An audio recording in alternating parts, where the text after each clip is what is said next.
음악은 왜 중요할까? 음악의 사회적 가치와 공공성. 음악은 중요하다. 사람들의 삶과 사회를 풍요롭게 할 만한 잠재적 힘이 있기 때문이다. 하지만 음악은 어떻게, 왜, 어떤 상황에서 그런 힘을 발휘할까? 똑같이 중요한 물음 한 가지를 덧붙여보자. 어떤 경우에 음악의 그러한 힘이 약해지는가? 음악은 단순히 개인의 감정을 자극하거나 미적인 즐거움을 제공하는 도구로만 여겨지지 않는다. 음악은 역사적으로 사회 변화를 이끄는 중요한 촉매 역할을 해왔다.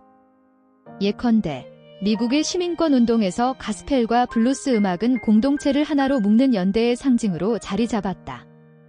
또한 반전운동이나 젊은 세대의 저항에서 록 음악은 반문화적 메시지를 전달하며 사회적 변화를 일으키는 힘을 발휘했다. 음악의 공공성은 단순히 무대를 넘어 사회적 대화와 행동으로 확장된다. 이는 사회적 이슈에 대한 관심을 불러일으키는 동시에 그 이슈를 해결하기 위한 공감대를 형성한다.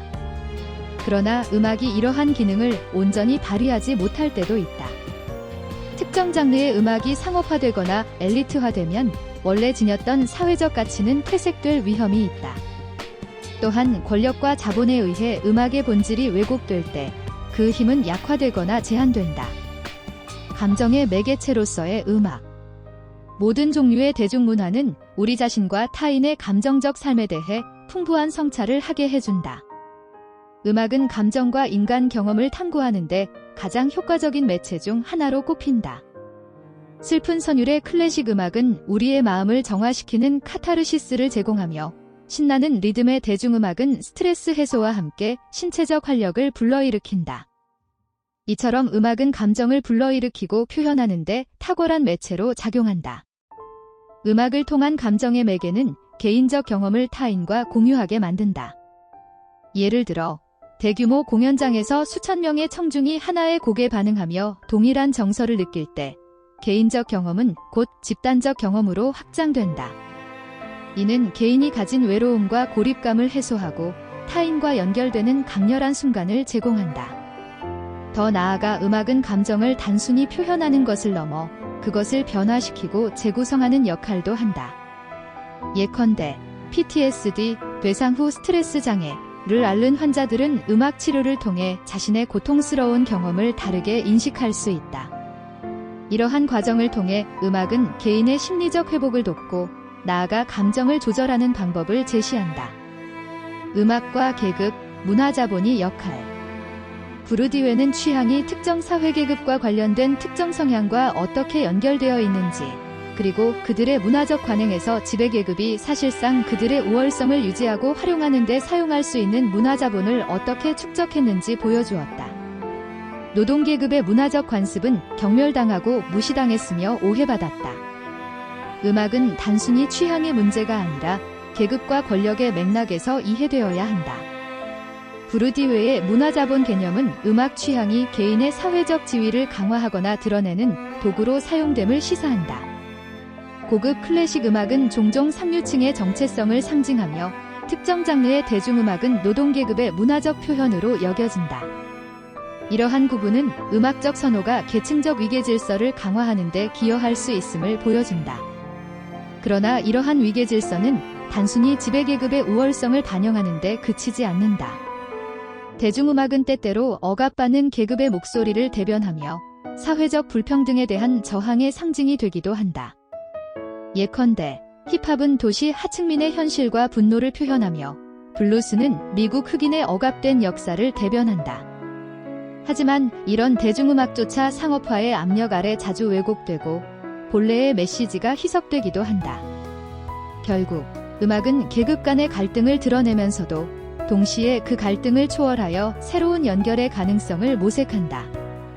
이를 통해 음악은 사회적 맥락에서 보다 복잡하고 다면적인 역할을 수행한다.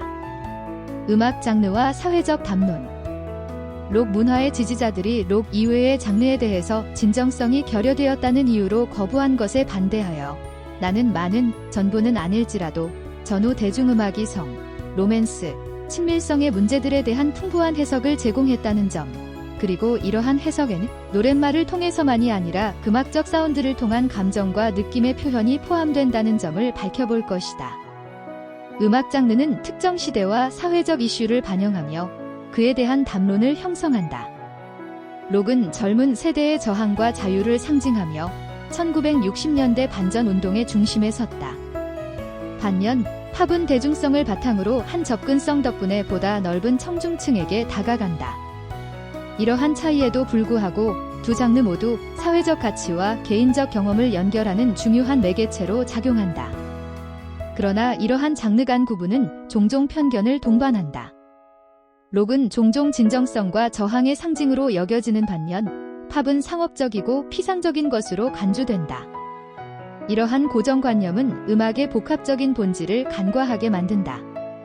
록이 가진 성정치적 메시지가 때로는 여성 혐오적 성향을 내포하는 사례에서 볼 수 있듯 장르 자체의 이상화는 경계가 필요하다. 음악 장르는 단순한 문화적 표현을 넘어 사회적 메시지를 전달하며 새로운 담론을 형성한다. 이를 통해 음악은 단순히 과거의 기록물이 아니라 현재를 비추고 미래를 상상하게 하는 매체로 기능한다. 음악을 통한 개인과 공동체의 연결.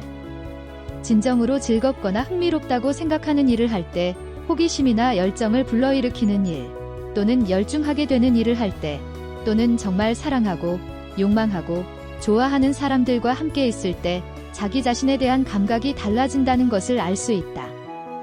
음악은 개인의 감정을 일깨우고, 공동체를 연결하는 강력한 도구다. 예컨대, 축구 경기장에서 응원가를 함께 부르는 팬들은 순간적으로 하나의 공동체로 결속된다. 이러한 경험은 단순한 오락적 가치에 그치지 않고 집단적 연대와 정체성을 강화하는 역할을 한다. 음악은 또한 공공성과 개인성을 동시에 담고 있다. 개인은 음악을 통해 자신만의 내면 세계를 탐구하지만 동시에 그 음악을 통해 타인과 연결될 수 있다. 이는 음악이 가진 양면적 속성을 잘 보여준다. 음악은 개별적이면서도 집단적인 경험을 창출하며 이를 통해 사람들은 자신과 타인에 대한 새로운 이해를 형성하게 된다. 공동체적 경험은 특히 현대사회에서 더욱 중요하다. 개인주의가 강조되는 시대에 음악은 사람들을 하나로 묶는 중요한 연결고리가 된다. 이를 통해 음악은 단순히 감정적 경험을 넘어 사회적 유대를 강화하고 공동체의 번영을 촉진하는 역할을 한다. 음악과 공공성의 미래? 타인에 대해 열려있다는 것을 가치 있게 여겨야 한다고 나는 생각한다. 또한 연대, 공동체, 평등보다 개인과 기업의 자유를 특권화하려는 양자 사이의 균형을 잡아 번영을 극대화해야 함에도 그것을 기피하는 보수주의의 경향에 맞서 방어해야 한다고 나는 믿는다.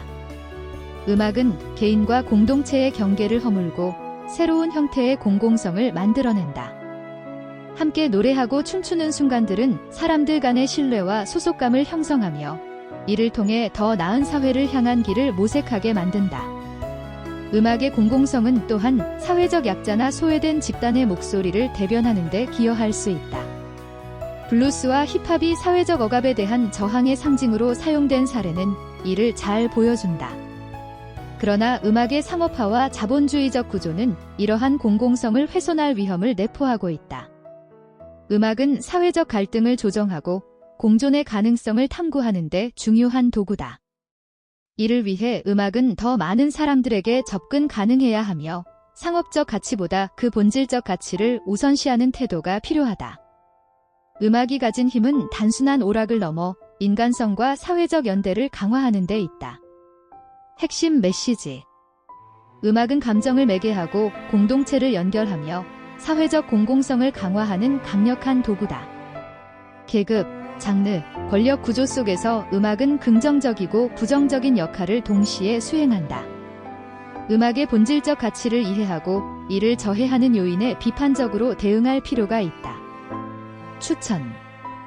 음악을 통해 개인과 공동체의 삶을 풍요롭게 만드는 방법을 탐구하고 싶다면 꼭 읽어야 할 책. 다양한 학문적 통찰을 통해 음악의 사회적 가치와 공공성을 심도 있게 이해할 수 있다. 음악이 가진 잠재력과 그 한계를 비판적으로 고찰하며 새로운 가능성을 모색하게 한다.